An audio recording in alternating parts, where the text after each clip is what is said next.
Are we ready to go? Sure. Okay, I'd like to call the Planning Commission meeting of March 4th to order. Will you call the roll, please? Ms. Missy. Here. Mr. Batman. Jean? Jane. Here. I didn't hear my name. Mr. Conley. Here. Ms. Devine. She is supposed to be zooming in. Okay. Ms. Schwarzel. I'm here. Mr. Ryan. Here. Mr. Martineau. Here.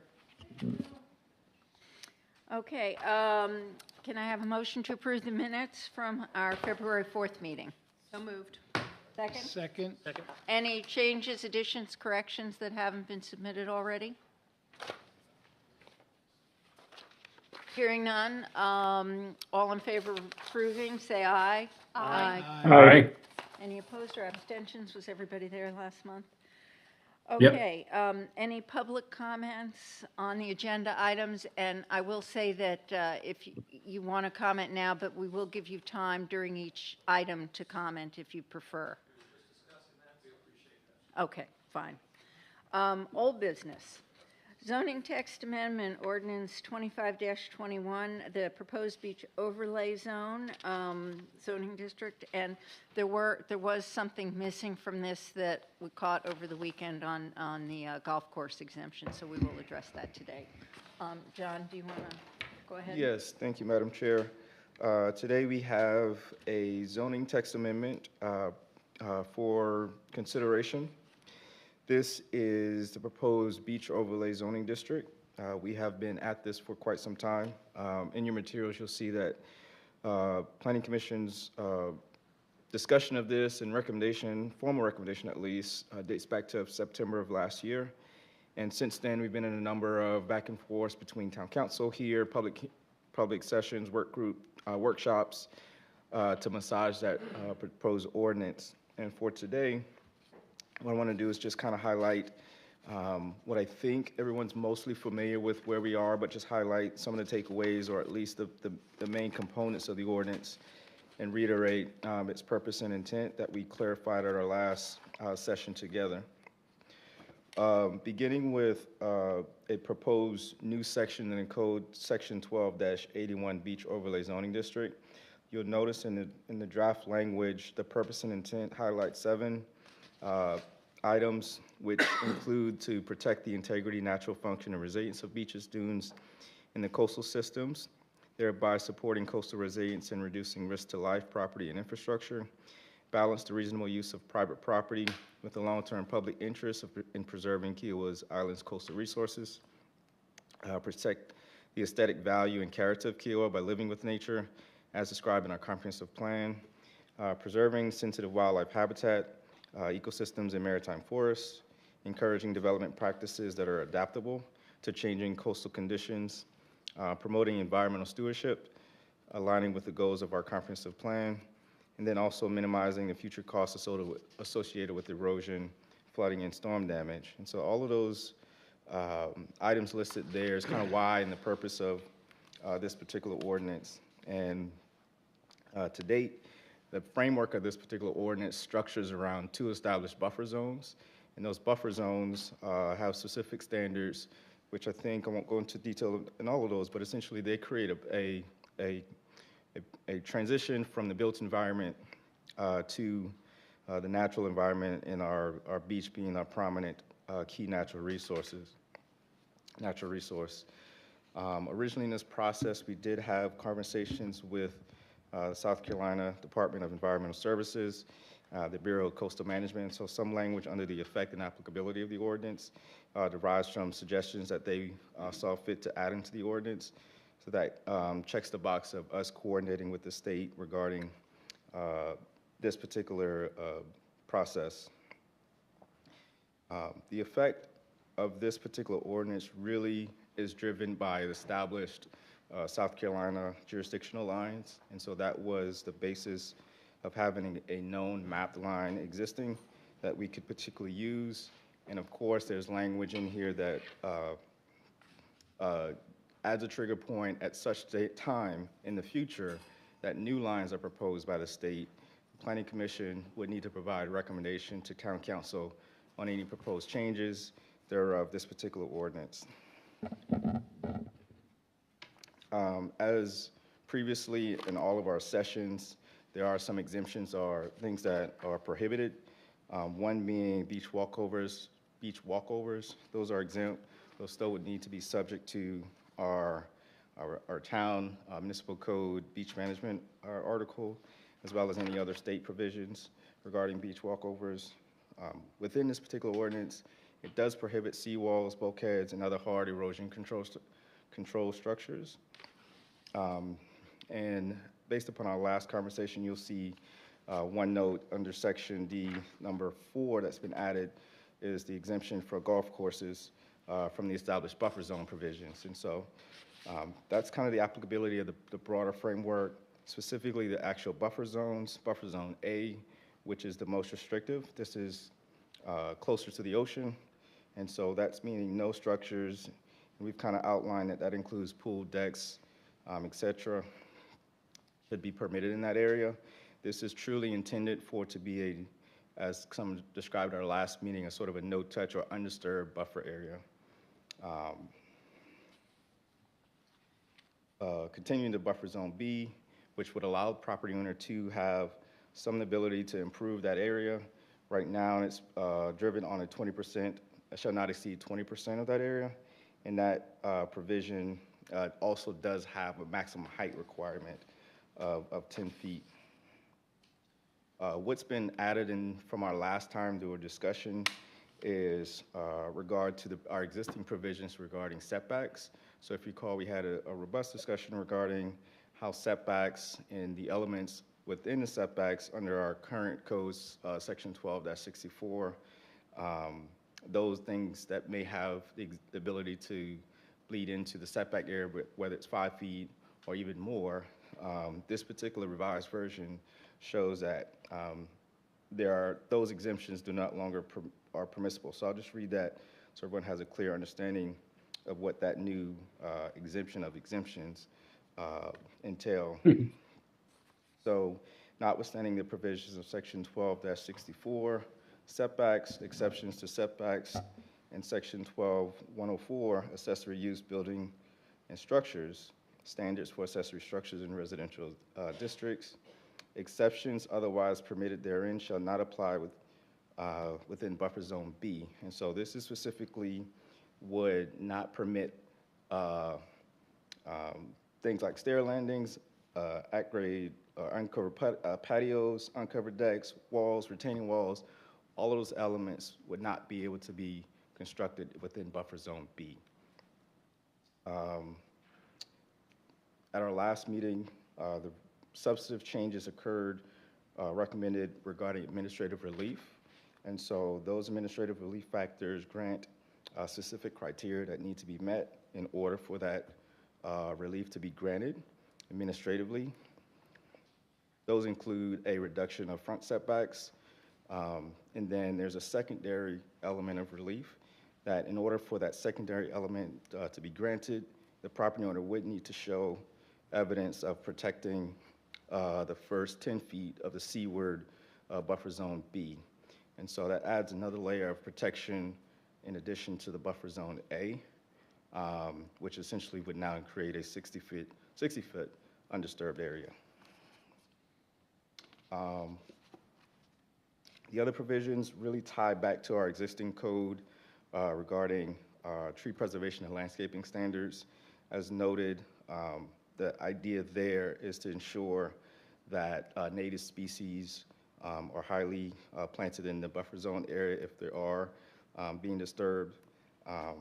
As we know, single-family residential developments are exempt from the code. However, the buffer zone shall not be exempt, and so if there are projects that need to be to review, if they're impacting those buffer zones, those would be subject to our tree preservation and landscaping standards.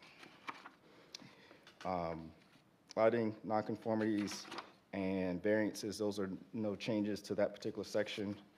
Madam Chair, that kind of concludes the overview of all of the kind of substantive components of the overlay zoning district. I kind of stop there if there are any questions or thoughts from commissioners. I'd like to thank Ms. Schmersel, who did the heavy lifting on this one. Do you have anything to add or elaborate on? John did a very nice job. Thank you for all you've. Really, oh, happy to.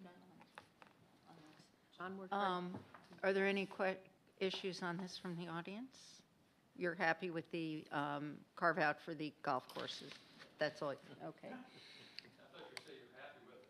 No, happy enough, happy enough. That's the best we can do. Any other, and Sandy has joined us. Any other comments or questions on this overlay zone? This has been a long time coming. I want to reiterate this.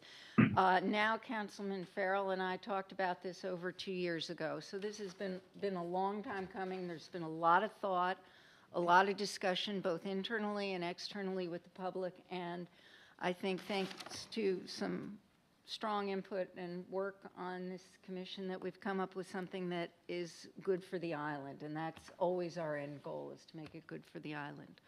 So any further comments, questions?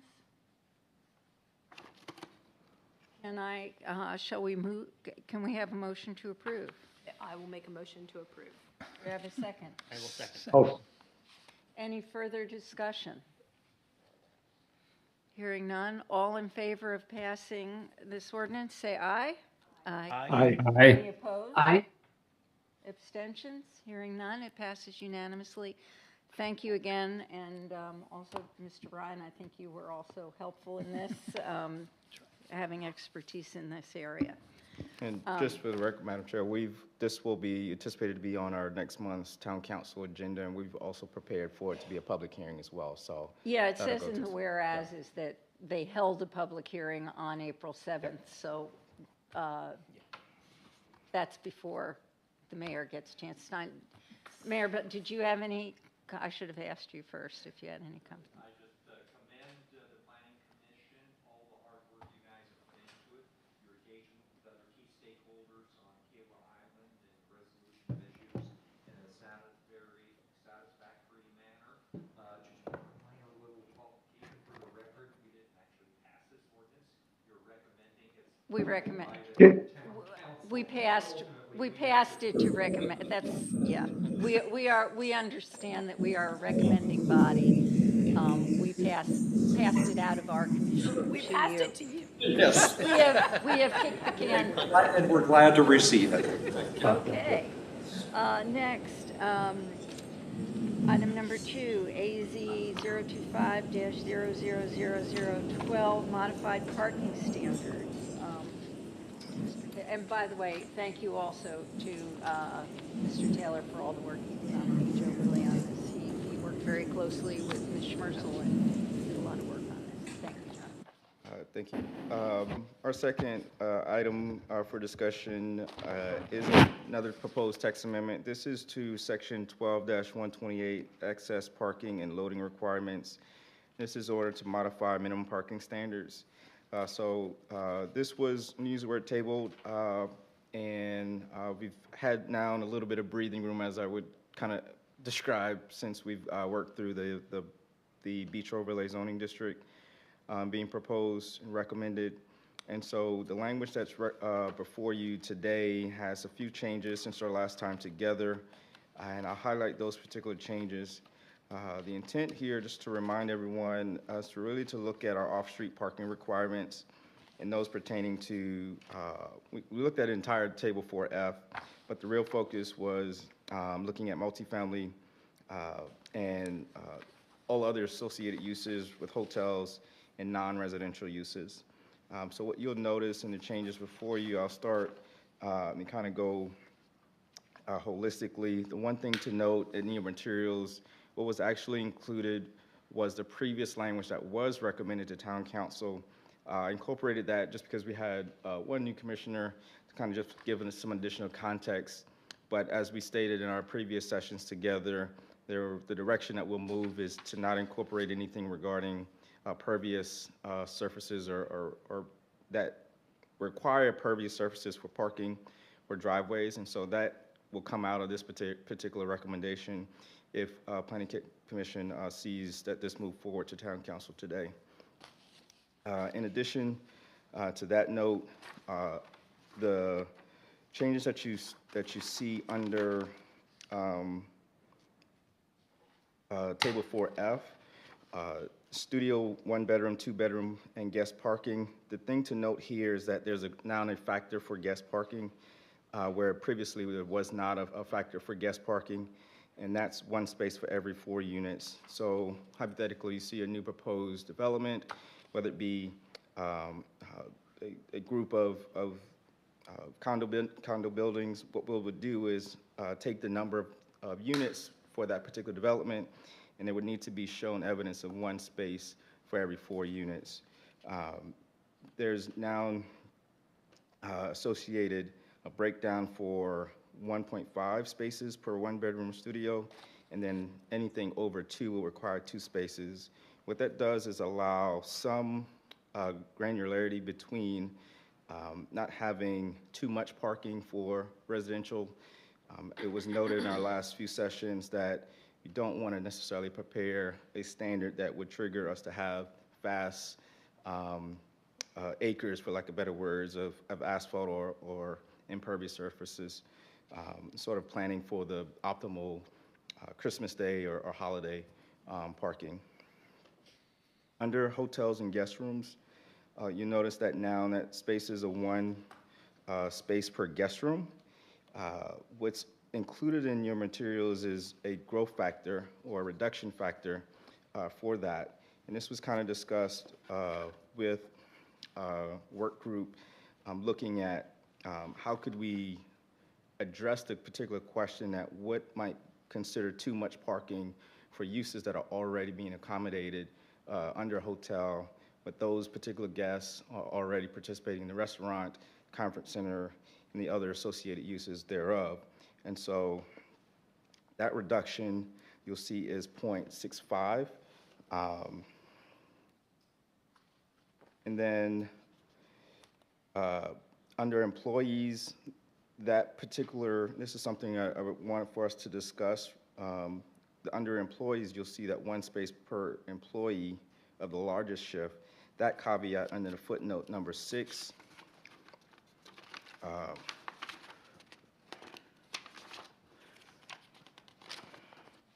Excuse me here.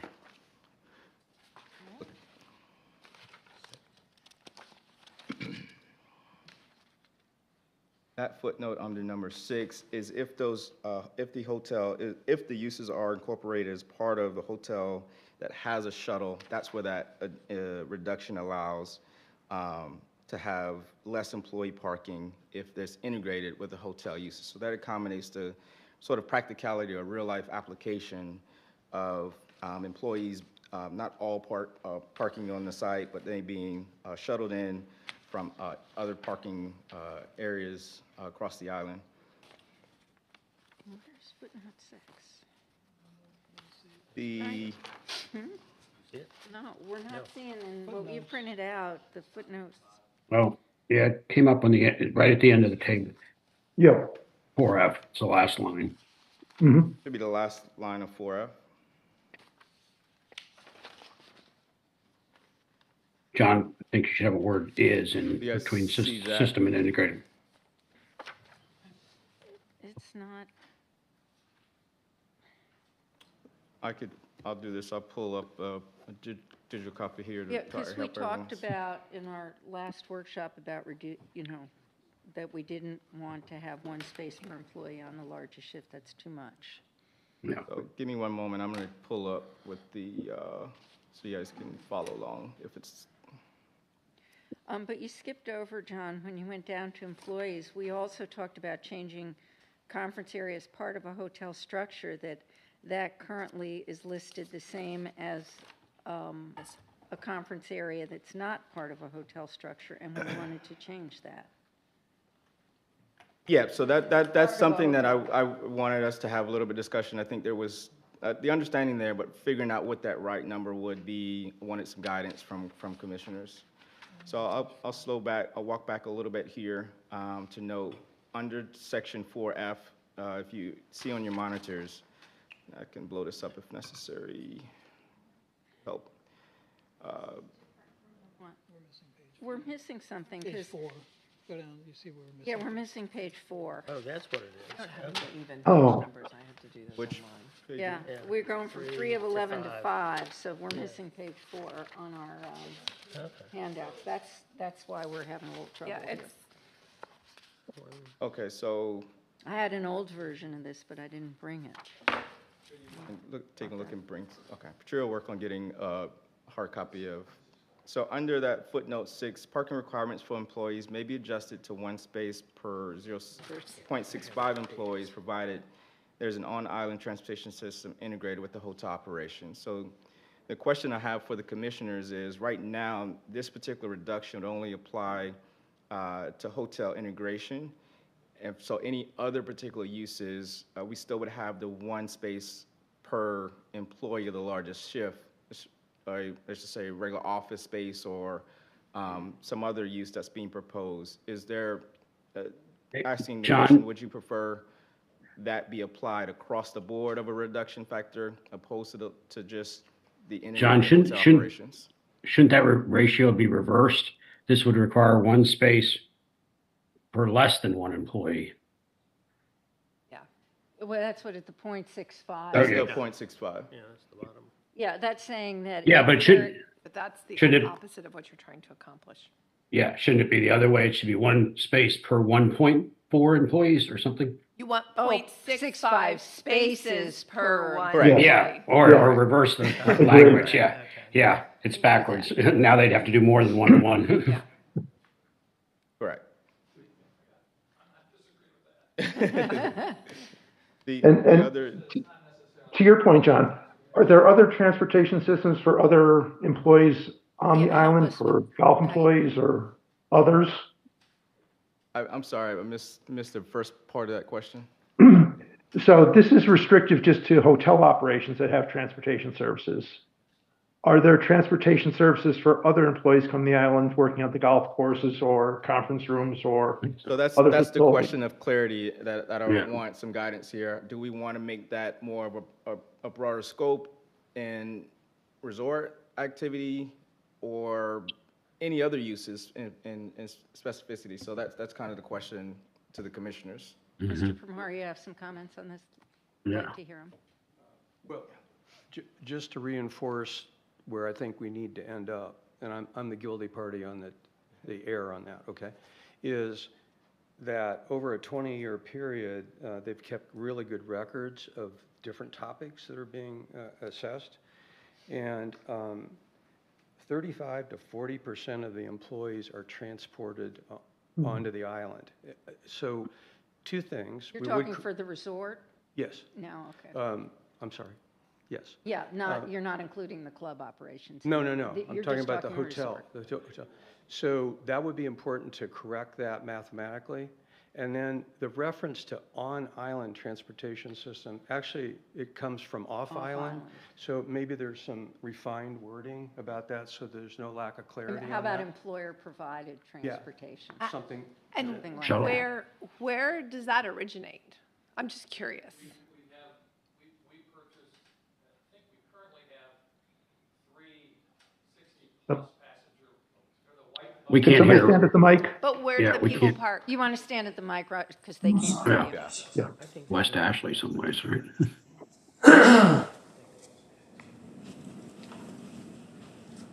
Thank you. It depends.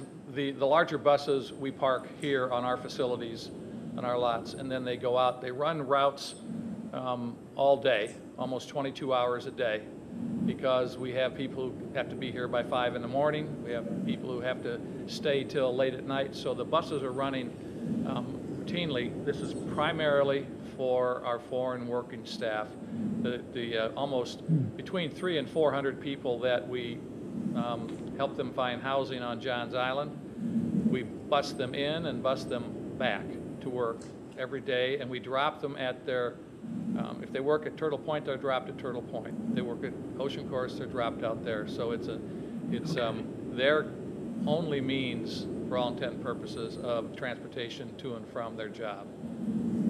Yeah, so it's not just the hotel. To get to the first question, it would be any resort activity. Correct. It's Whether any it's- place that Yeah. we take, and I know that the club That's have the their own same. vans, and I know they go to a couple of the apartment complexes where we do. We're at 7 complexes right now, but we're in the process of getting into a long-term lease with somebody to have 78 of the 92 apartments we need in one location, which is going to Oh, wow. save money for us and so forth. So we hope to get that completed by next year.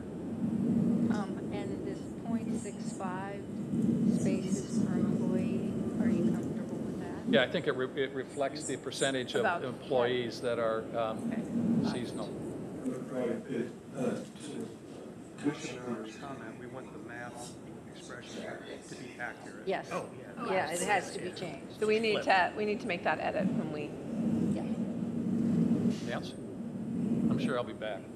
Yeah, because we're also going to Yeah, talk so about the conference center. Yeah, I think the question in lies, I think that's where Commissioner Martineau was getting to, is additional uses, or right now I think we have better clarity on how the resort operates, but if we're expanding this for the reduction for employee, does it need to be brought into any other uses, is the question.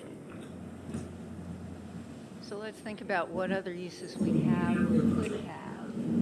So I'll give you just, if you think not just behind the gates there, so Freshfields Village, we have retail, those types of uses. Will we want that 1-to-1 factor, or we want even a different ratio than .65 to 1? well, I think my opinion would be that we've got a unique circumstance with the resort and with the club, and the fact that they're providing transportation. We don't have any sort of public transportation that would take people to Freshfields, do we? Am I missing something? Does Carta? Yeah. Carta doesn't come there, does I've it? seen Carta buses there. Does Carta Yeah. drop at Freshfields? Yeah. So Carter has the. I think that's only rural special route needs. That does come up, but that's kind of a dial by ride service. Yeah. Okay, Yeah, so it's not a route. regular, No. it's not a regular route. Yeah, the onus on this reduction factor is for the property owner to provide that they have an employee-driven shuttle. So Right. the onus is on the property owner Yep.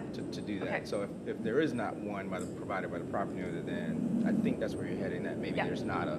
Yeah, then Yeah. I don't see that there's. So they have to, so footnote 6 would cover that it's- Yeah, and I would just change the word hotel to resort operations or something. Mm-hmm. Well, this. It really should cover the club Well, too. no, to any employer operation. Employee operated, We'll yeah. figure out the right language there on, but Does Harris Teeter bus people as well? I think I've seen some people bus there early in the morning. I'll add, I'm going there right now. Fish ladies.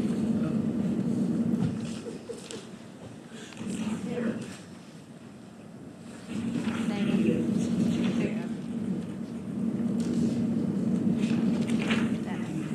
so if we need a moment to maybe think about that, we can come back to that element regarding employee ratio for the other uses. Also, From a practical standpoint, how does this work? What if, I'm not saying you would, Roger, what if the resort decides they don't want to transport employees anymore? Close. that's a Change our operation dramatically. I understand the question. No, because everything's been built at that point. And if we ever get to the point that we have enough American workers, Yeah. we'll deal with that then. If that kind of parking becomes a problem, we have this almost identical vested interest as you do in making sure we have enough parking For sure. so we can take care of people. So for the current circumstances, as we're operating right now, as we intend to for the future, what you're doing is starting to make sense. Okay. It's a valid question of how we ensure that is sustained. Right. So Yeah, so if somebody's building something new at Freshfields and they say, oh, we're going to bus our employees in, and we let the approved parking based on the lower standard, and then they change their mind, I think is where yeah, I you're mean, coming what from. we would, exactly. what we've done And you'll see kind of that alluded to in the other section regarding the shared parking. What we would have as part of site plan review process, that them submit something in writing of, hey, this is our formal shuttle agreement, not agreement, but Right. shows us Contractors, evidence that they mhm. have a shuttle system in place, and that would be tied to their permit. And so if they're ever not doing that, then it would be technically in violation of their parking requirements. But we would, the question is valid because we wouldn't be able to alleviate the actual exactly. number of metric. Right.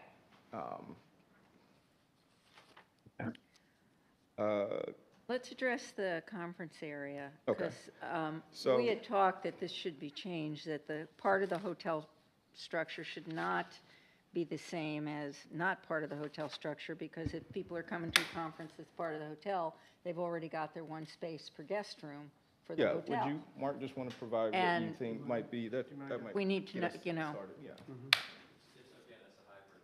Yeah, Yeah. and we need to adjust for that. This is another excellent point of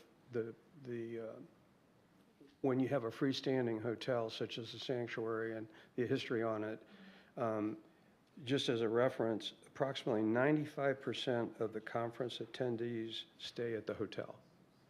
Now, that's not to say that we personally don't experience going to the conference center, but when you look at the overall typical year, so the idea of an integrated part of the hotel structure, as that word says, that there may be some appropriate reflection on that, Yeah, is what we're saying. help us with, because none of us is I a think- parking expert, and I think, Roger, you and I had talked about you had thrown out the number 750 square feet. Yeah, if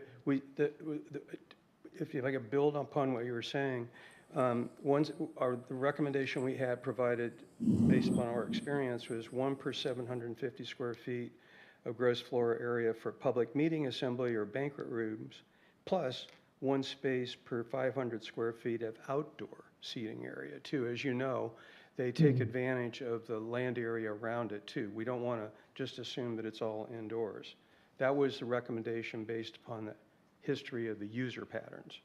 And one of the things, John, and Ms. Devine had actually talked to me about this, about you were going to put together a chart to show us how many, because we didn't know how many spaces different that made. Like, if we change it from between 300 square feet and 750 square feet, how many spaces are we talking about?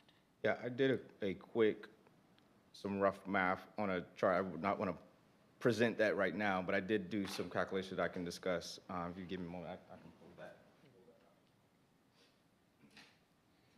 How big is the conference center right now?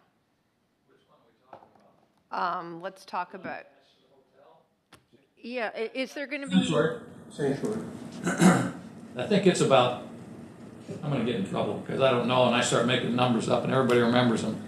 oh, He does it to me, so I'm roughly. roughly 4,500 square feet at the Sanctuary and about 6,500 at 7,000 square feet at the West Beach Conference Center. So West Beach is an example of a standalone, and the Sanctuary is an example. It is, but it's a hybrid because it was built to support the new hotel that we'll build down there. Right. We actually built up the site at West Beach to handle all the cooling systems for both operations. So we've always anticipated looking at a large part of the occupancy of the conference center down there when we get the hotel will come from the 150 rooms in the hotel. And they can walk over. And they'll walk over. And we'll be doing the same kind of analysis we've done that for down there about what our patterns are with people at the Sanctuary.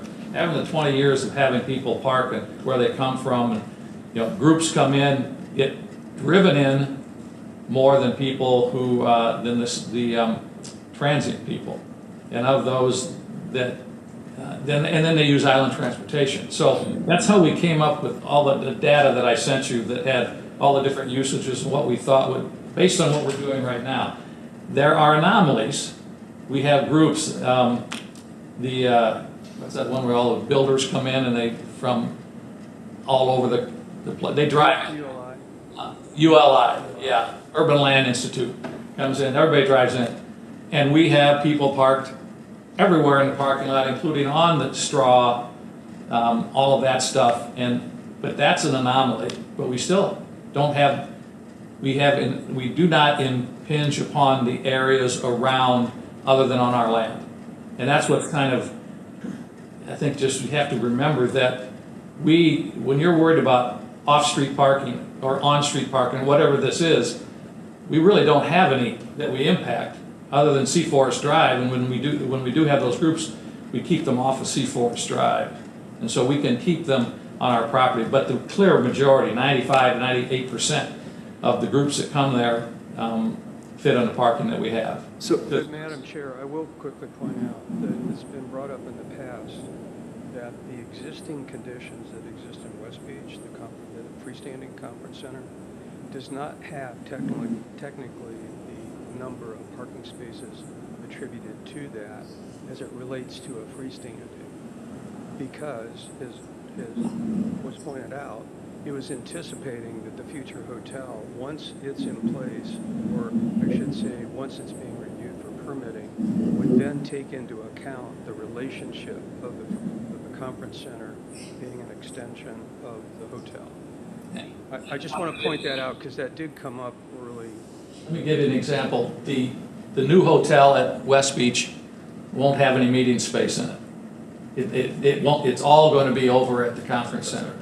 So I'm pleased. I don't want to be held to this number, but all of our planning has gotten somewhere between 250 and 275 parking spaces on the area where the hotel will be built. For the 150. For the 150 rooms. So, and with no conference center inside and only really one restaurant that will be serviced there, you start doing the math between the comparison between the sanctuary of 255 rooms and the meeting space there. We think it's more than enough, but when we've taken yours and ours and done the calculation, we're very close. Madam Chair, if I, one observation, and then I'd like to pose a follow-up question to Roger. The scenario that Mark just described it strikes me as it makes, and I think the planning director, because it was reflected in, I think, the development agreement previously, eminent sense to look at all the moving parts. One of the issues is our existing, which I think you guys are trying to address, parking regulations 12-128 don't really, it doesn't explicitly provide for that type of flexibility. Off the site parking. Yeah, and it probably should do so, subject to whatever constraints. But Roger, I did want to come back to the issue because I was aware of kind of the ULI, and because I participated in a couple of regional conferences like down in Hilton Head, where the vast majority of the employees to those, some do stay overnight at the property, but many do just drive in or looking for parking. And like in Hilton Head, they had shuttles. You had off-site where you had to park because there was no parking in Hilton Head, and there were shuttles. I guess the question is, how many of those kinds of conferences do you typically see at West Beach?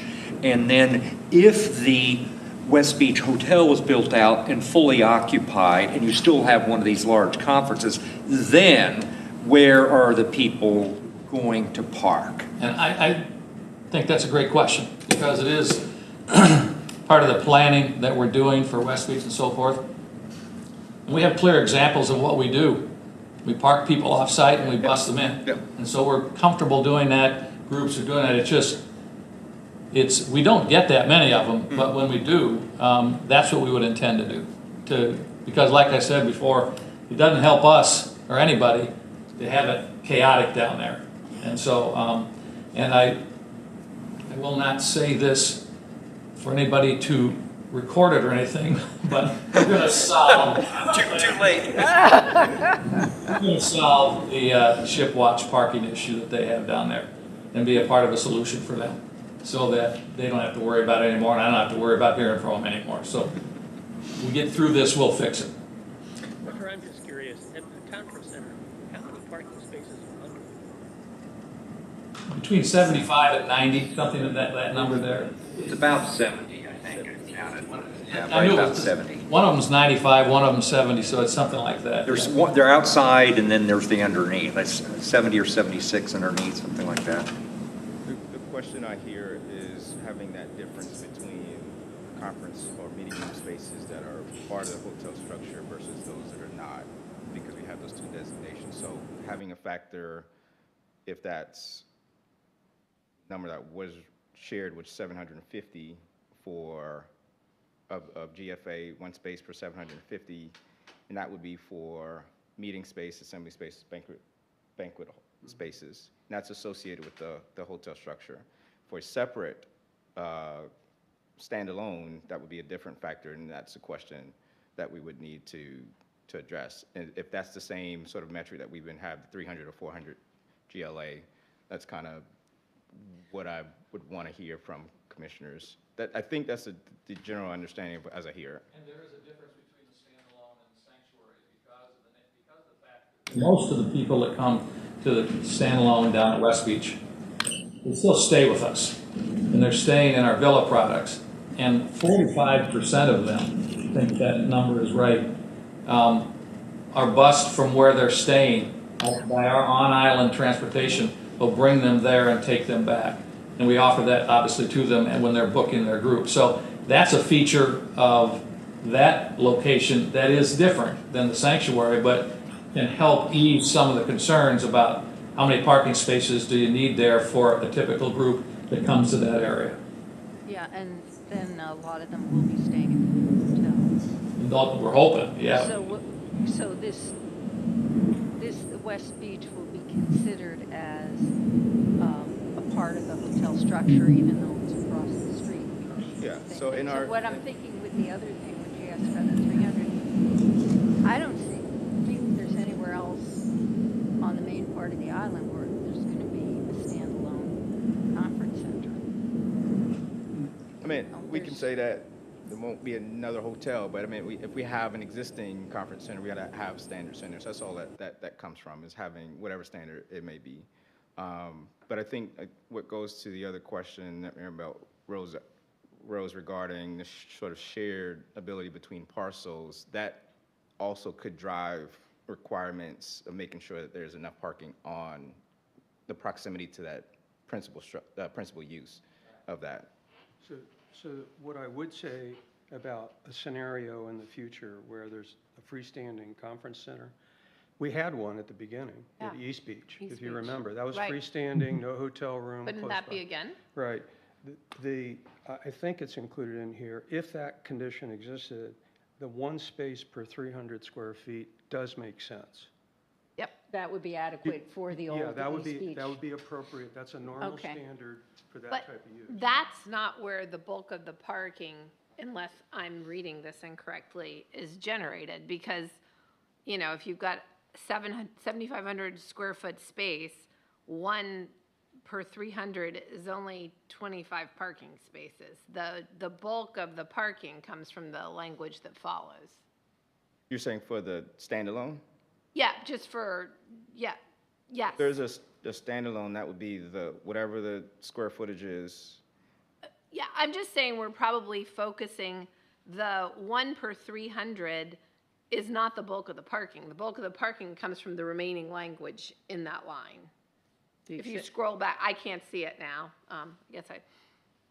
Your parking, the bulk of your parking comes one space per 75 square feet of indoor set. My point was that was a piece of the math word problem on it. Right. Yeah, but the numbers in red are not where the bulk of the parking is. Right. Yeah, so That's it goes to the greater factor of when we look at hotels, there's the aggregate of the guest room count, there's the aggregate of the meeting space, there's aggregate of all the other associated uses, and what that is, each of those individual formulas, what we need to parse through, correct? And I'm just saying that whether it's 300 or 650, that's like 9 spaces. Yep. It's not a big, I mean, the place we need to be paying more attention is the 1 space per 75, the 1 per 200. Well, and that's what they're recommending, that it should be 1 per 500 square feet of outdoor seating. That was your recommendation. So I guess the question is, the recommendation is to change that on conference area as part of a hotel structure, one space per 750 square feet of gross floor area, et cetera, and one per 500 square feet of outdoor seating. We're leaving the one space per 75 square feet of indoor seating. That's the recommendation that has come from the resort based on their numbers. Is anyone uncomfortable with that? I mean, I kind of trust the resort, given their 20-year history on looking at the actual numbers, and I believe their goal is to make sure they have enough parking for their guests, because otherwise it's going to be chaotic. So Right. I do not have a problem going with, My trouble with the numbers is an indictment of the process either. My people really did a good job. yeah, and I'm comfortable going with those numbers unless somebody has a reason to say we shouldn't.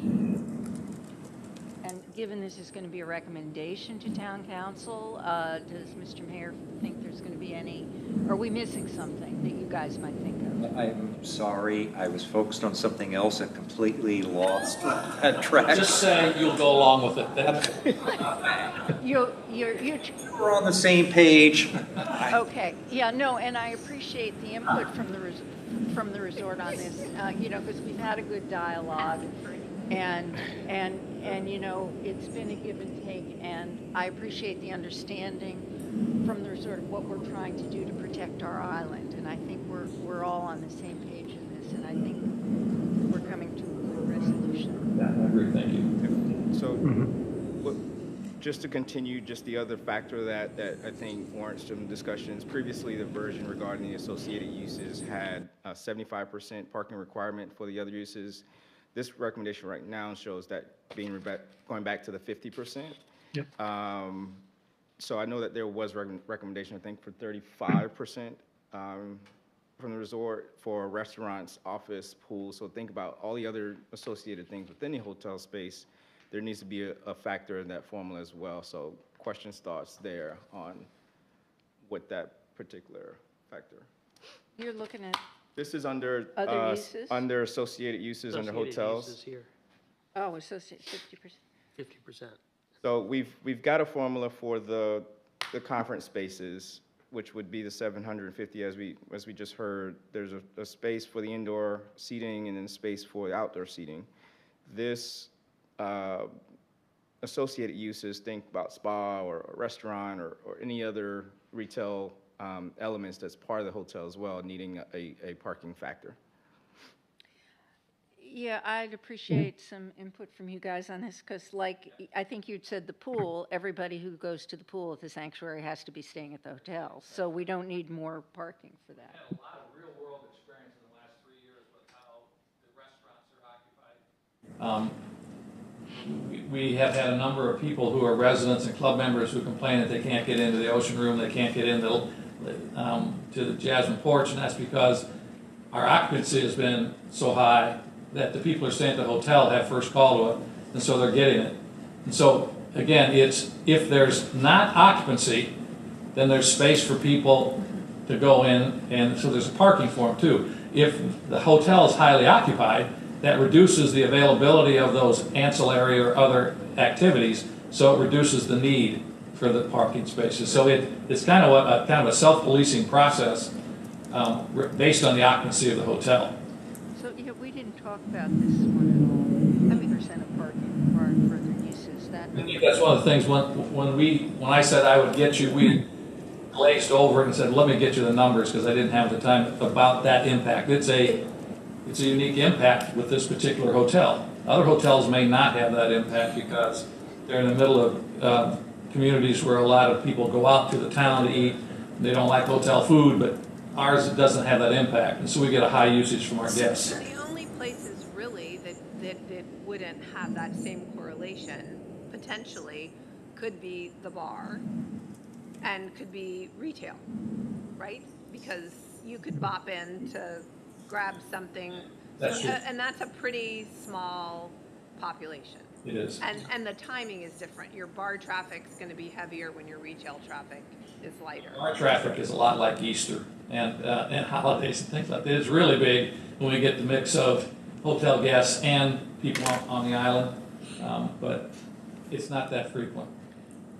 So we need to look at this number that 50% is probably too high. If I could provide some Yeah. background for you to consider. The ocean room, 75% of the ocean room guests are from the hotel.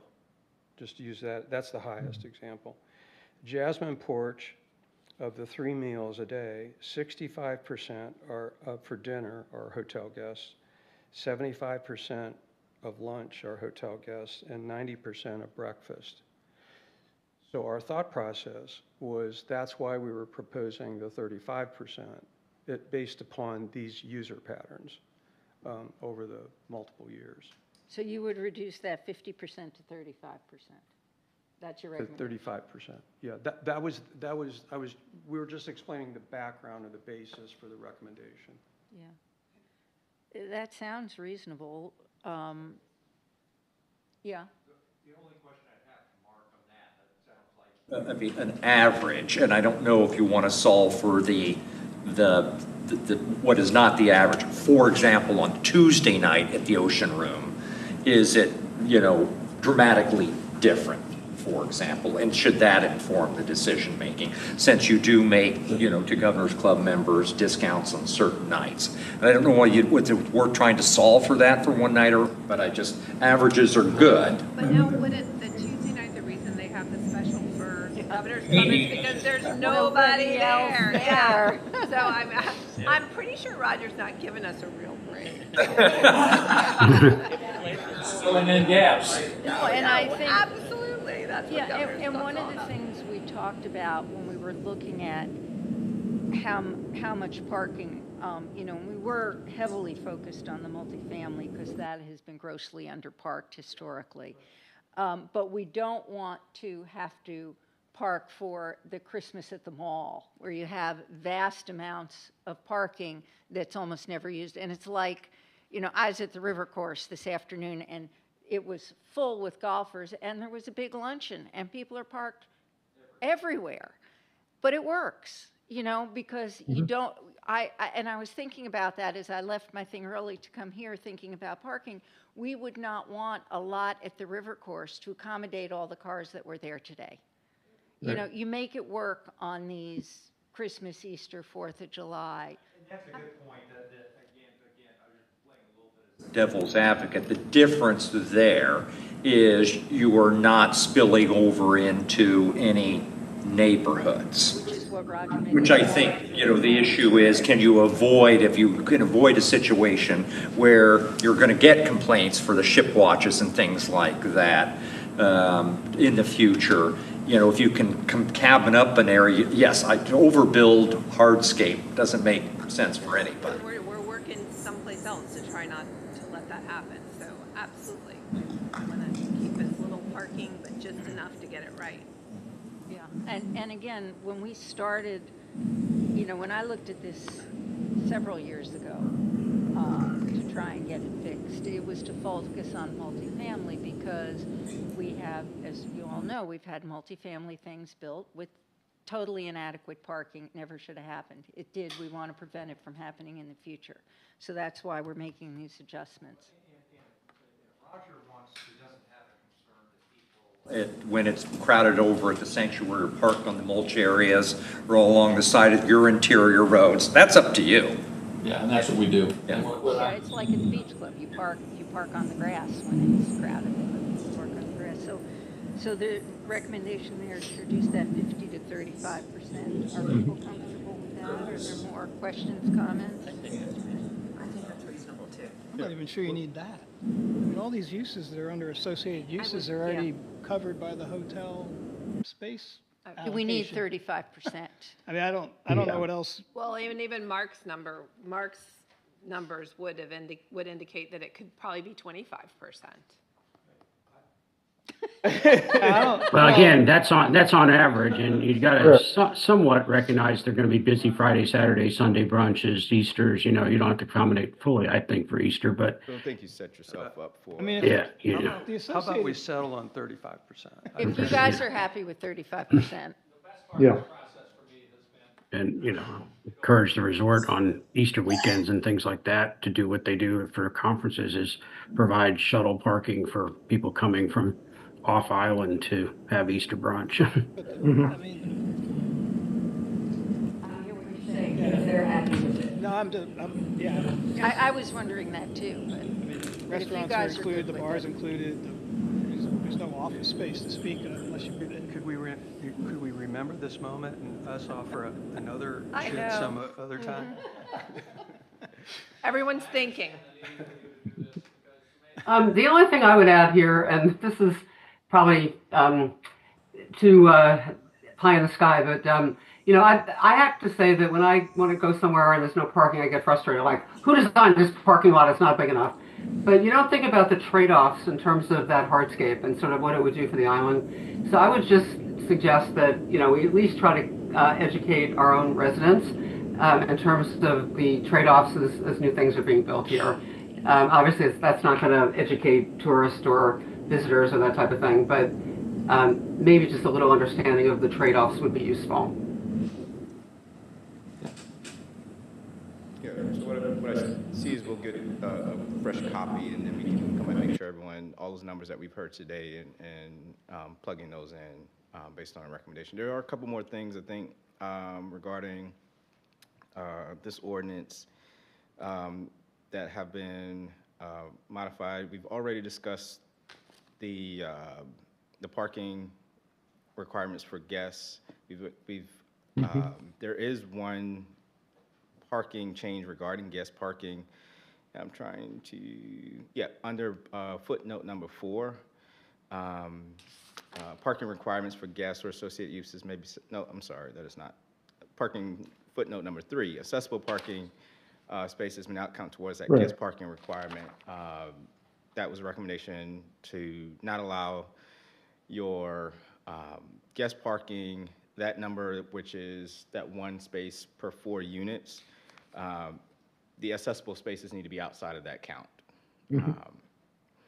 The additional changes that I did want, I kind of glanced over earlier, this slightly modification under the accessible spaces, you'll see under, I don't think we'll ever get to this point, but the spaces for 300, 301, 400, this just marries to what the federal statute, federal parking standards is to 1 for 2 van accessible spaces. So I just made that change there. And just to help a little bit easier reading this particular table, eliminating the car accessible 1, so you really get a true understanding of, to simplify that. The other notes of worth discussing is regarding this idea of shared parking plans, and I think this is where we've already kind of agreed that it's beneficial. It's just what are those criteria and what are the standards for accomplishing that. And so right now, the recommendation that you see before you is that property owners would need to provide that parking plan that illustrates the minimum number of spaces required across those sites are met. There's a maximum of 30% of that that may be off-site. However, those could be satisfied off-street parking minimum requirements. So the idea here is thinking that majority of those parking spaces are actually on that primary use, opposed to them saying that all of those parking spaces would be off-site somewhere. There is also a requirement that there's a safe route accessible from those other parking spaces. So we're not asking that the properties considered for the shared parking plan, that they're on one end of the island and versus the other end of the island. And then there's a written agreement that's part of this that's submitted for the record. So this goes back to that question, any changes in parking or operations-wise, we have something that can be tied to that actual parking plan. Then there's also dedicated shuttle bus service that's provided if there is a remote parking area. So those are the things that I think we've heard from the last discussion, which are pretty, what I would use the word common or familiar in other parking shared standards in other communities. Open up for discussion if there's questions, or Mark, if you want to add something there. The only call out here that I would want to think out loud about is D, shared or off-street parking must be located within 500 feet. I mean, there are parking spaces at the Sanctuary Hotel that are greater than 500 feet.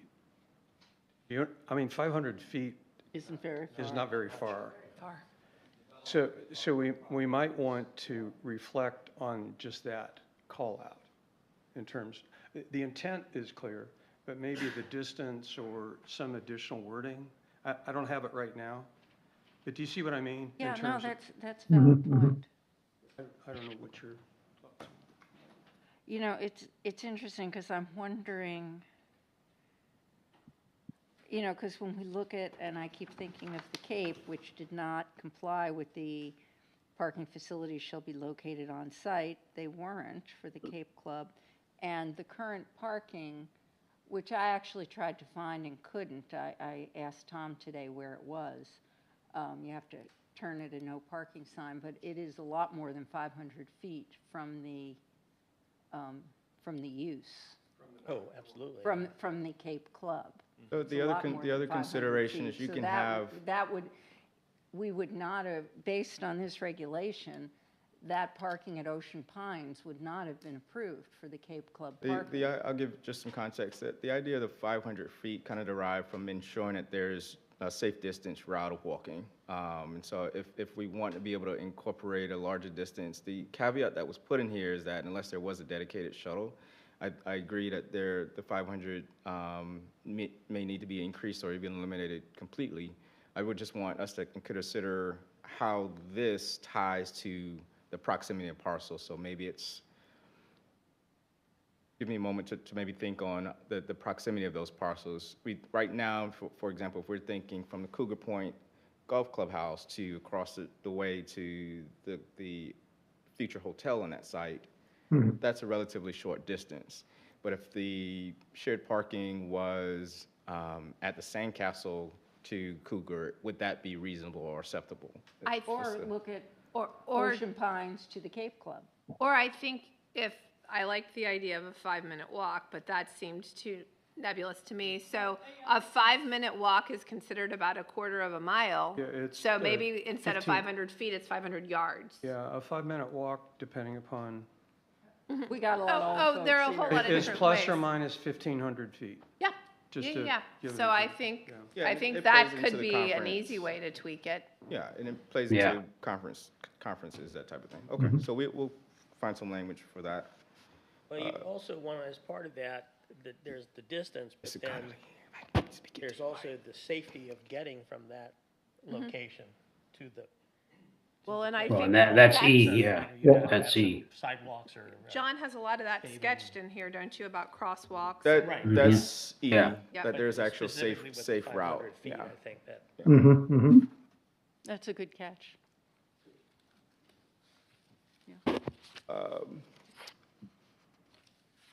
That are all the primary changes. Everything that you saw in blue in your materials, like I said, that was language that we had already recommended previously that regarding pervious surfaces. So we'll Yeah, we were exclude, taking out we'll 12. exclude those as we doing a. And just for the record, the reason we're taking pervious parking out, this ordinance focuses on quantity. Pervious surfaces is going to be addressed holistically in the stormwater management plan, which Commissioner Babinek and others are working on. Yep. Right. So, Madam Chair, that kind of gets all of the changes that were noted. What I would recommend is that we'll provide a clean draft of what I hear all of the changes and discussions that we've had with Resort today and present that back to the full commission. And John, Yes. could you just back up on page 5, item number 7, required parking for residential uses? Yes, so required parking for residents shall be provided within an enclosed garage or underneath. This was kind of adding just a little more clarity. We do have majority of our residential parking units or developments where that parking is actually underneath, and you may not actually describe it as being fully enclosed. So this was kind of just ensuring that there's language that would incorporate it being able to be, whether it's underneath or fully enclosed. But what I'm wondering is, like, in the case of Night Hare and Sparrow Pond or us down Inlet Cove, does that mean the required number of parking spaces need to fit underneath the structure?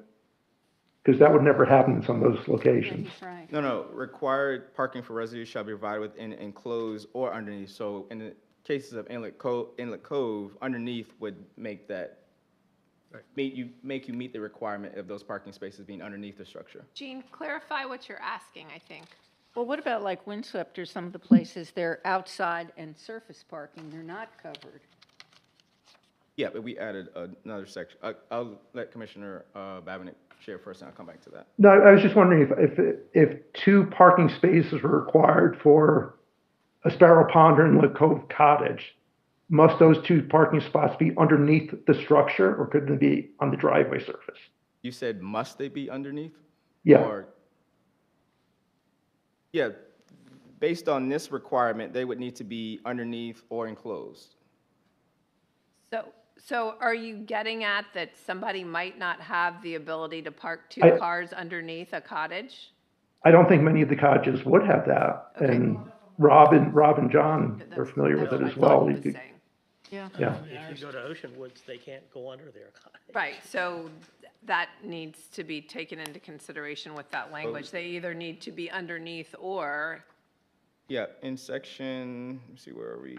Yeah, We I had guess modified it previously, I think. Hold on. I thought we had a carve out.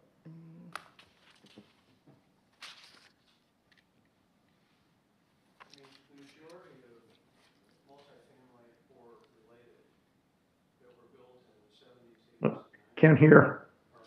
He can't hear you. Oh, thank you. I apologize. The No worries. majority of residential built for sale, multifamily, condo, whatever, the built in the 70s, 80s, and 90s had open parking.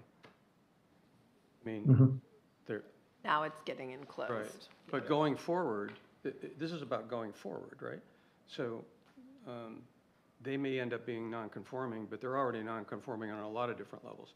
But True. this would be going forward a responsible context, outcome. We want to But- hide the parking. I guess the way this is written would impact how somebody could remodel one of those cottages, correct? You'd have to abide by the parking standards. So we just need to clarify that it may not be underneath. We just need to clear that up. Would you prefer it be may and opposed to shall? I mean, the idea is to Mark's point, is to be able to screen parking and not have it as visible. So, I mean, that's Yeah. the intent of. I'm not sure how it needs to be, but we need to figure that out.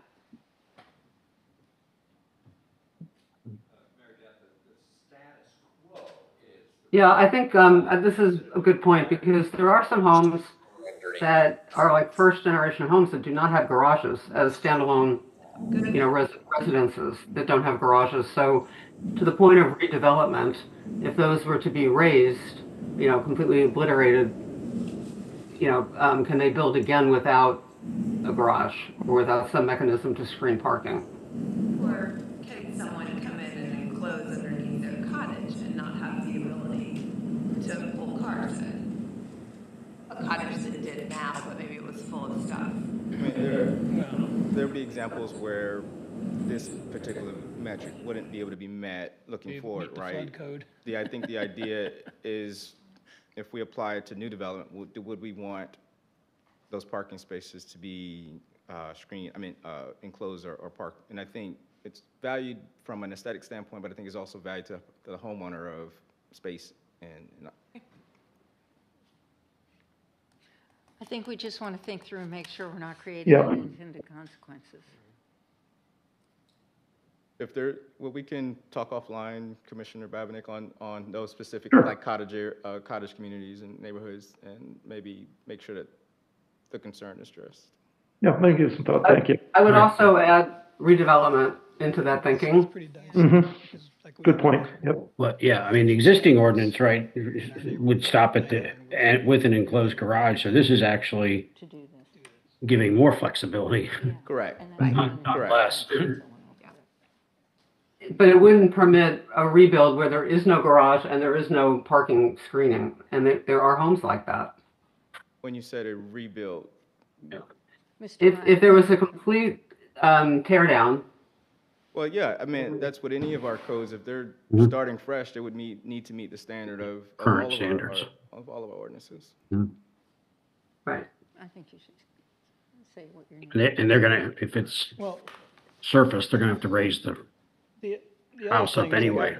Right.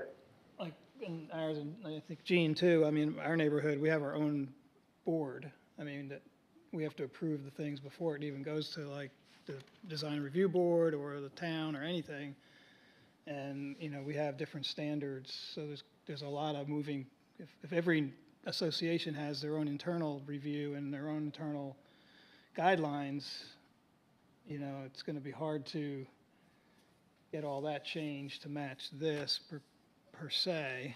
I mean, I live in Night Heron, so, you know, we live on raised residences, and we, you know, you can actually put 2 cars under our cottage. I mean, it's physically possible, even 2 large SUVs, and that's just by happenstance. I mean, it's not like that was planned that way.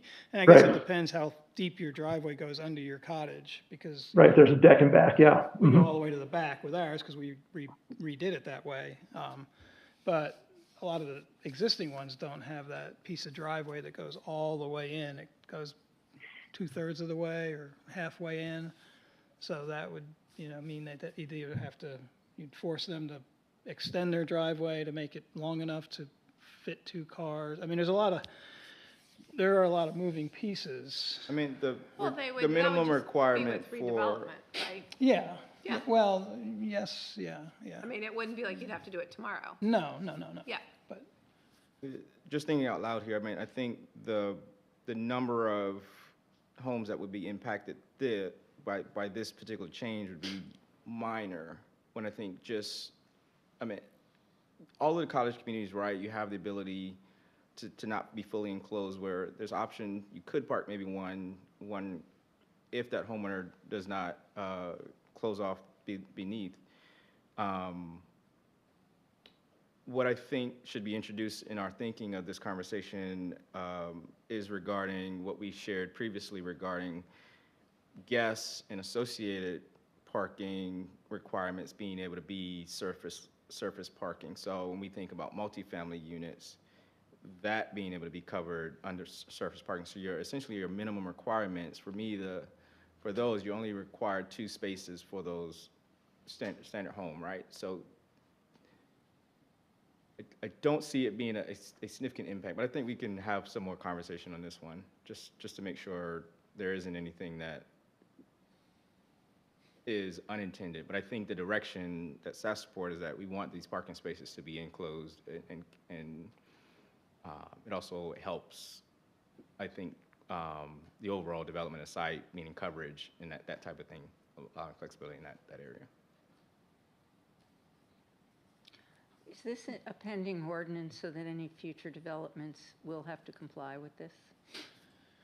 This has, we have had public hearing on this with town council. So I want to make sure that anything that might be on the books right now or might be planned does comply with this parking? I think this would be, I just don't recall when the original parking, I think this was September or even August, when we took this back to town council, when it was sent back. But the short answer is yes. Okay. I can't, October 14th. October, apparently. yeah. I'd be surprised Thank if there you. was anything new that. So what, Madam Chair, if the direction I hear is bringing a clean copy back to to commissioners for our next meeting, are there any other things that commissioners may have had that weren't brought during our discussion that needs to be considered part of this?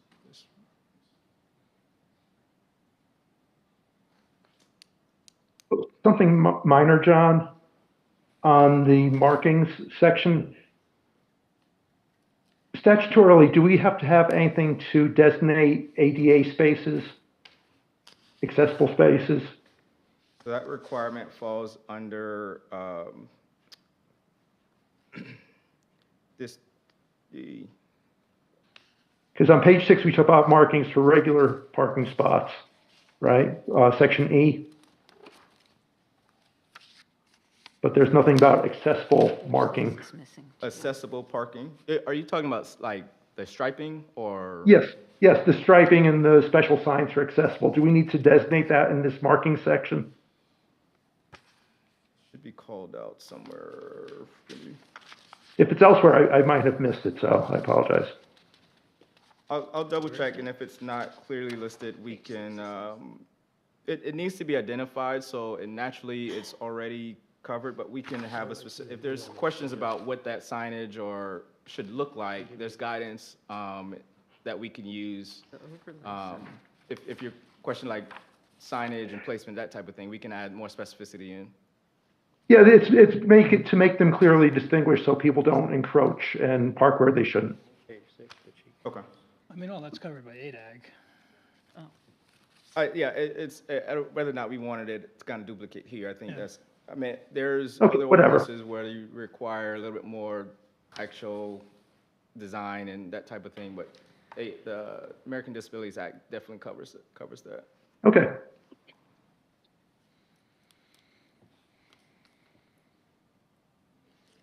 All right, so much as we'd like to vote on something to move forward to town council, it probably makes more sense for us to get all the final wording and massage a couple of these last minute, you know, to make sure we get it right. So if we, hopefully we'll move on this in April for town council to have in May. And we'll welcome any additional input. And I think maybe a small group of us will get together again and go through this wording that we'll share with all the commissioners and make sure. So if anybody thinks of anything else that they think should be in it or changed, please send me a note.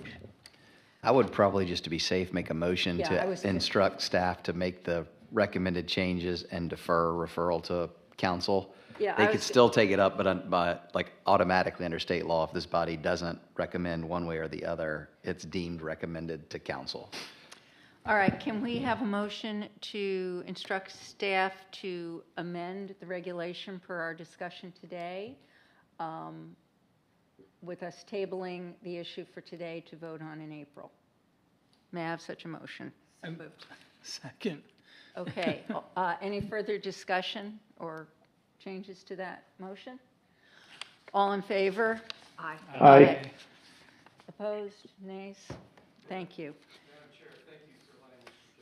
Oh, we're all on the same team here. It's a good education. You know, we're all on the same, I view it as we're all on the same team. We all have the same goals. We may not always agree on how to get there, but we all want to help the island. Okay, moving on, new business, correspondence, staff comments. Taylor? Yes, Patricia, just give a brief update on our stormwater management phase 2. Many of you already plugged into that process, but Patricia, just give an So last week, Lucas Hernandez with Weston and Sampson met with the chair of the Resiliency Committee and the Infrastructure Committee to go over what their proposal, that their amendment to the process would cover what they wanted to see.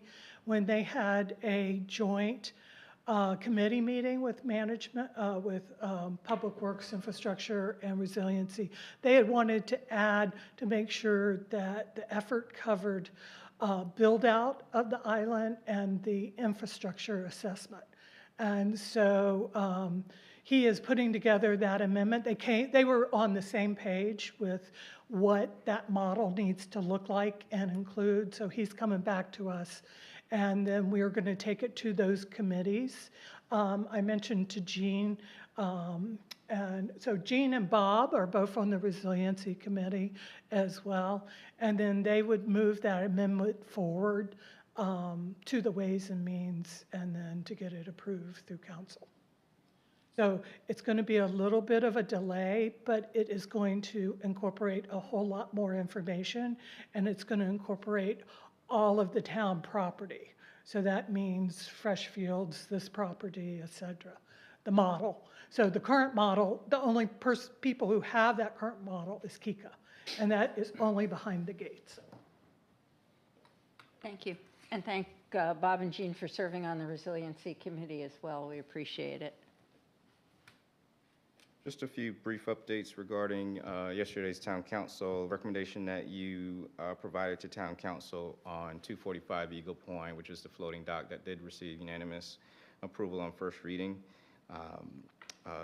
The other thing to note is regarding development projects. We had one amendment, not a minor amendment to Sea Fields. They've added a dog park. I don't know if that's of any interest to you guys, but they've proposed a dog park on the corner there for Sea Fields. We've met this week, well, not this week, about a week ago, we've met again with members from the resort, Crown Castle. We anticipate the resort to be working on a formal application that would come before Planning Commission for a rezoning, and this is regarding the Ocean Course Tower. They'll be adjusting some property lines to make that site work, and so they're just doing the due diligence in that, making those efforts to get that formal application submitted. But once we get that formal application submitted, we'll anticipate that to come before Planning Commission review. No official timeline, kind of ball is in their court, but this is kind of the first leg, and not first leg, but the next leg, and moving that particular process forward regarding communication towers and all of the efforts that have predated that. Before I bring Daniel up, the only other thing I wanted to note, I won't highlight, many of you already heard regarding Captain Sam Spit. The town reached an agreement, so I won't dwell on that too much, but there will be other conditions that need to be met regarding that particular settlement agreement. If everything checks out, and that would require the Planning Commission being part of that process, so stay tuned regarding that. I did send you all, just before today's meeting, opportunities for continuing edge for the month of March, so please take a review. There are about 4 dates for the month of March. One of those is tomorrow, so make sure you check if you want to attend that session tomorrow to register for that particular session that's scheduled for tomorrow. Could I add something to that?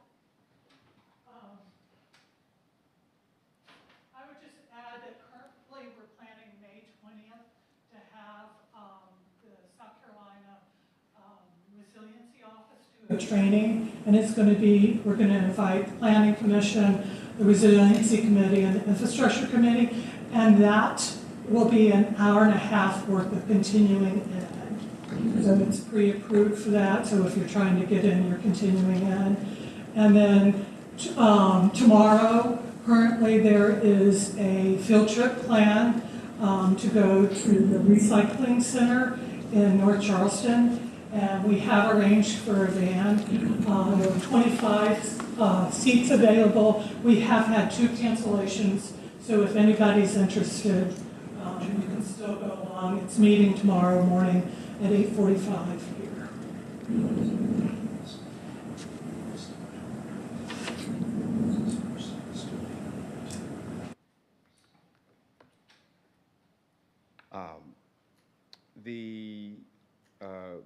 The other thing I wanted to note that from Town Council's yesterday's meeting was the annexation of portions of Betsy Carrison Parkway. I know previous meetings we had talked that would be coming for you guys. That particular process was another route that Town Council was able to act on, and so that is going through its process, but that necessarily does not have to come before the Planning Commission. So Town Council did approve first reading on that yesterday, regarding annexation of portions of Betsy Carrison. Still working with the county on the other side, but we'll anticipate that same process to filter through where Town Council takes that directly. The one thing I wanted to know that the mayor just reminded is we've had a number of continued sort of properties regarding impacts to our tree preservation and landscaping standards. As you all know, our tree preservation and landscaping standards, single-family residential is exempt. We continue to have property owners or contractors I'm gonna use the word interpret the ordinance, but just ignore the ordinance completely. And so we just want to remind commissioners that in your conversations with others, that we'll be potentially looking at other processes we've already incorporated sort of administratively review regarding our wildlife environmental department of any particular vegetation or action, I mean, I said vegetation, but development or projects on the beachfront to ensure that that's consistently, and we're having a little bit better, closer eye on not just one department, but several departments being able to administer that. I probably should be adding something else that you just whispered to me, but. If I could, I would encourage the planning commission perhaps give some, not reconsideration, but revisit the carve out of single family from the landscape and tree preservation ordinance. Not necessarily with respect to the review process, still may exempt those properties from the review process, but still be able to enforce the provisions, the substantive provisions, to the extent, for example, if a property owner never went through the review process. So that there would be ability to step in, impose sanctions, require mitigation. Because right now, what we've identified is a gap. If they never applied from the ARB review to take down trees, or even if they had as part of a plan and the ARB doesn't have the appropriate sanctioning tools, is there still a town interest in potentially addressing that? I guess our thought, I'm trying to think, at the time when we carved it out, we sort of assumed that the ARB was doing a thorough job. I remember sitting down with them I went through like 19 plans and looked at how they did it, but you're right, if somebody doesn't listen to them or they just don't apply the same standards that we have, I can see what you're saying with the gap. We can look at that. Don't apply the same standards, go through, but if somebody simply Doesn't do it, there's. All, you know, the ARB would say, well, you violated the general covenants. The question is, what then? We would have some more particular, you know, potentially statutory Wasn't there a recent issue somebody had brought up, I think it was Dan and Flower, where they took down everything? I do want to specifically mention specific properties, but I referenced yesterday we lost bad audio. behavior on the part of certain property owners. There are a couple of instances of that or work in the dunes. That was, We'll revisit. Joanne? John, we should talk about that, getting that on the agenda. We will revisit. Thank you for bringing that up. Maybe they That's can't hear all us that's either. updates there. You see one agenda item under correspondence staff comments. I'm gonna have Daniel come up and just give you guys a really highlight of our. There we go. Of our interactive zoning maps that we've added to our website. This is kind of a new tool that we've been using internally, but now it's kind of available to the public to kind of use and peruse through. So I'll have Daniel just come up and walk through you very briefly.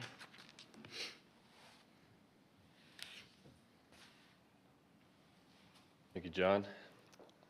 Hey guys, I'm Daniel. I'm Planner One under John. We have been working on this map for a long time, and Mary Beth has great experience in using this already. But we're officially launching it to the public. It'll be in our news blast next week, most likely. But I'd just like to show you all how to get there and kind of show you how to use it a little bit.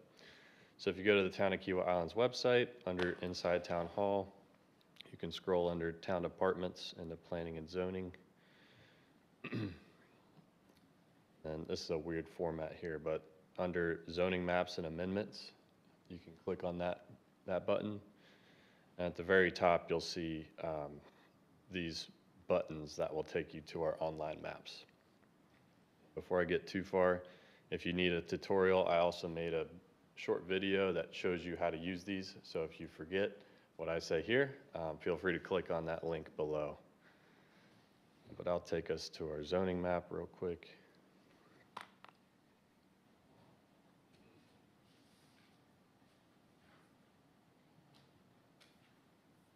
Just a disclaimer, you can say do not show this again if you don't want to see it.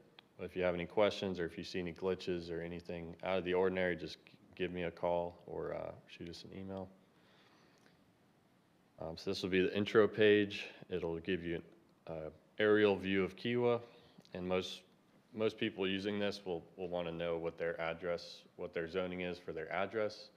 And so the easiest way to do that is to click the search bar here and then type in a few of the numbers and then letters to your address. So we'll do 60 Surf Song. I did that earlier today. So you'll type in 60 and then SURF. You can click on 60 Surf Song. It'll zoom in automatically. John's got some layers on there, but it'll take you to that property, and it'll show you on that left-hand side some of the details. So as you can see here, 60 Surf Songs in Zone R1. They don't have a zone overlay, and their future land use is low density. You can also see a few other details like calculated acres, owners, tax districts, your mailing address, and a few other things such as your plat book, deed book, stuff like that. And then a new thing that we just added recently is 2025 building outlines. So that gives you kind of a cool overlay of what the buildings look like from an aerial view. I played with this the other day, and I was sort of curious when I was looking at it because I saw a lot of these homes seem to be built on the other person's property. Yeah. The line. Yeah, so it's not 100% accurate. Okay. It's One of them was mine. That's why it really got me curious. Yeah. Okay. So some of them might be old. If they're old plats, they might be off a little bit. So notwithstanding the disclaimer, I think one thing we just need to think about as people are using this is this going to engender a lot of questions and complaints coming into the town. They built on my property. It says so on the town's website.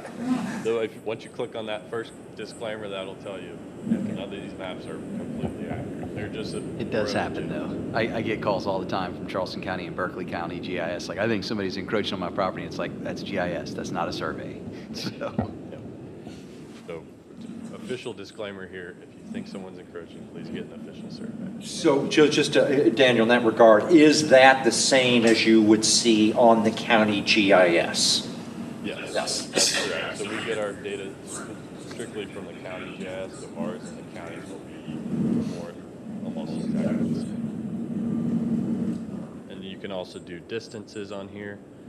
If you click on this right-hand button that says Open Measuring Tools, you can measure some distances.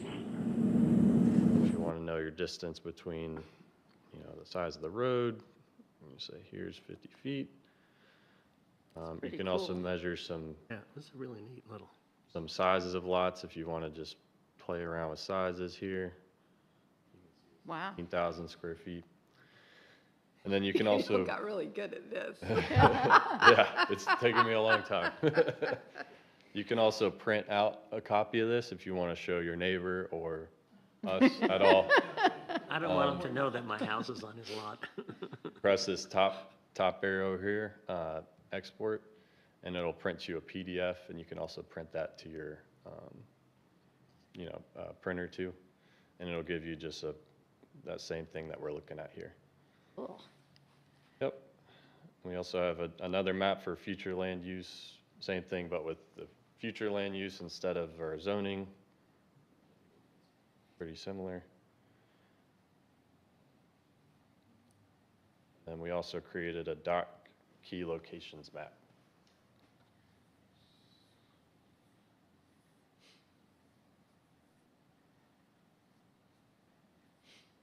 And that is it. Any questions?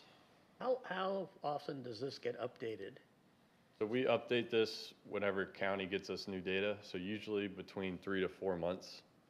But I try to update it once a week, depending on glitches and other things. Thank you. This is going to. Thinking about future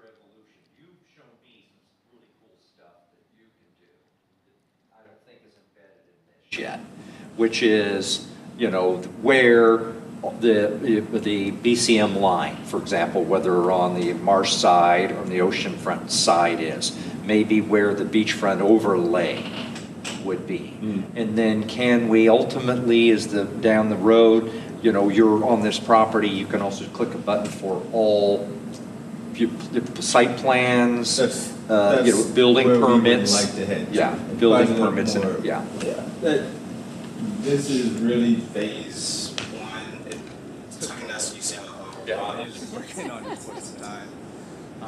But the idea is if we can have it where property click on a particular property and say, hey, these are the actual permits on this lot, or this is what was the approved. Our current online citizen serve portal allows folks to see what permits are part of property, but it's really not as user-friendly, and it requires a little bit more know-how or savviness to really search that particular tool. But we're trying to get to a stage where we receive less calls about, or trying to field calls just about property information. It was so helpful, and poor Daniel, with all the questions I had relative to beach overlay, he got really good at this. We occasionally get over the transom and revise, it pops up, I get them in my inbox ultimately, they're not necessarily directed to me. But please, somebody will just say, I want all the stuff related to, this number on Eugenia, XYZ Eugenia. And hopefully in the future we'll simply say, rather than just go to our website, you get all that yourself, rather than they're sending in a FOIA request, so that we have to otherwise provide all the stuff in the FOIA request. We won't have to compile anything in the future. They'll say you can go here and get it yourself. So. Thank you. Good work, Daniel. Very good work. And we do have those BCM lines on here as a layer, just by the way. If you click on that, it'll show you the. We've been looking at some properties. I go to Daniel and say, can we pull up this one? And he's got every single line around everything. Thank you, Daniel.